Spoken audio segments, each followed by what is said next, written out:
Batman Arkham Collection, released November of 2018, retailing for $59.99, available on all modern platforms. Worth noting that on Switch, the collection is called the Batman Arkham Trilogy. It is the same 3 games, it just has a different title for no discernible reason. The games on offer in this collection are Batman Arkham Asylum, Batman Arkham City, and Batman Arkham Knight. And this is a series of games that over time got larger and more open.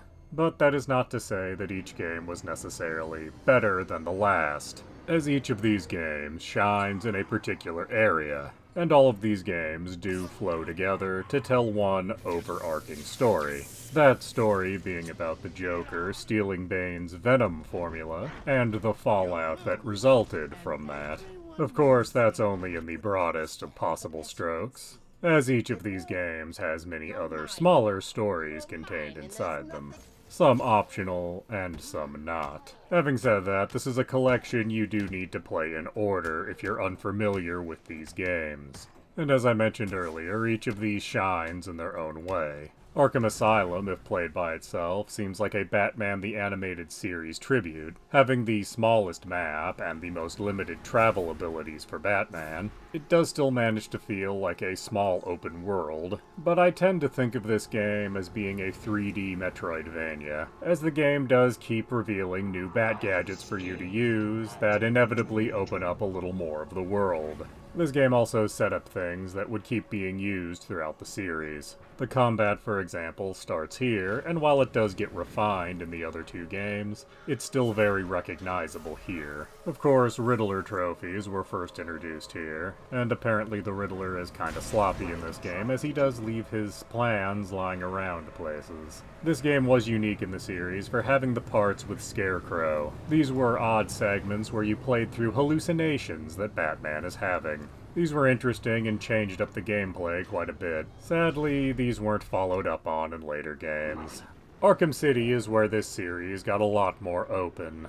Now, instead of just gliding a little when you drop down off a ledge, you could use your grappling hook to launch yourself into the sky, and thus glide a much further distance. In fact, by doing this repeatedly, you can navigate the whole map without ever touching the ground if you're so inclined. Also, because of the larger and more open world, side stories become a much bigger element here. This game actually does make me wonder about the kind of world this is taking place in, as apparently Gotham City thought it was a good idea to section off a fairly large portion of the city, and then put all of the criminals in this portion of the city, and just let them all sort everything out themselves, as there seems to be virtually no supervision for what's going on in here. Nor is there any supervision for the guy running the place. Hugo Strange is technically in charge, but he's just throwing people in there who aren't even criminals.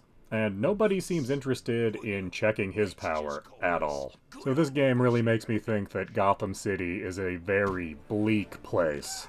Arkham Knight is an even bigger map than Arkham City. I assume this is the rest of Gotham that wasn't turned into Arkham City. Batman gets a fancy new suit that gives him new abilities. We also finally get to drive the Batmobile. And honestly, now that it's here, I really wish it wasn't, as the Batmobile here can turn into a Bat Tank. And the parts of the game where you're forced to use the Bat Tank are really kind of a slog. But that aside, this is overall a bigger, fancier version of Arkham City. You have even more side stories to do. And a lot of this game is just trying to wrap up storylines that were introduced in the first 2 games. Some of the characters here feel completely different from how they were portrayed in the earlier games. Scarecrow and Commissioner Gordon suffer from this the most, though other characters have this too. But the best part of this game are the interactions between Batman and the Joker that is in his head. The ending implies that Bruce Wayne is going to give up being the Batman, but as there is a sequel on the horizon coming to the MetaQuest, I guess that's been retconned at this point. It's worth noting that if you're playing Arkham Knight on the Switch, it's gonna look a little rough. It's still a great game and plays very well, but the graphics are simply not gonna be on par with other systems. Overall, these 3 games make for a very satisfying trilogy. However, each game is certainly strong enough to be played by itself. So is the Batman Arkham Collection worth your time and money? Well, you're getting 3 amazing games for $60. So basically $20 a game at that point. And looking at it that way, each of these games is easily worth $20. And these games are strong enough that they truly didn't need to be affiliated with the Batman license. It just happens that Batman is the perfect license for the kind of gameplay these games have on offer.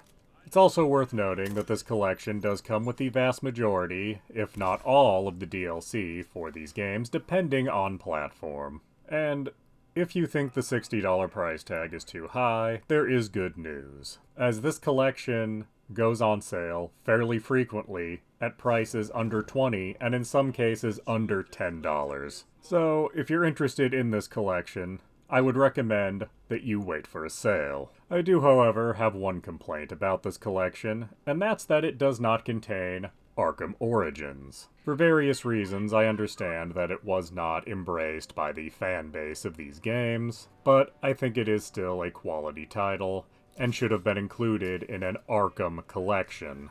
But putting that aside, I do wholeheartedly recommend the Batman Arkham Collection, or Arkham Trilogy as it might be called on your platform.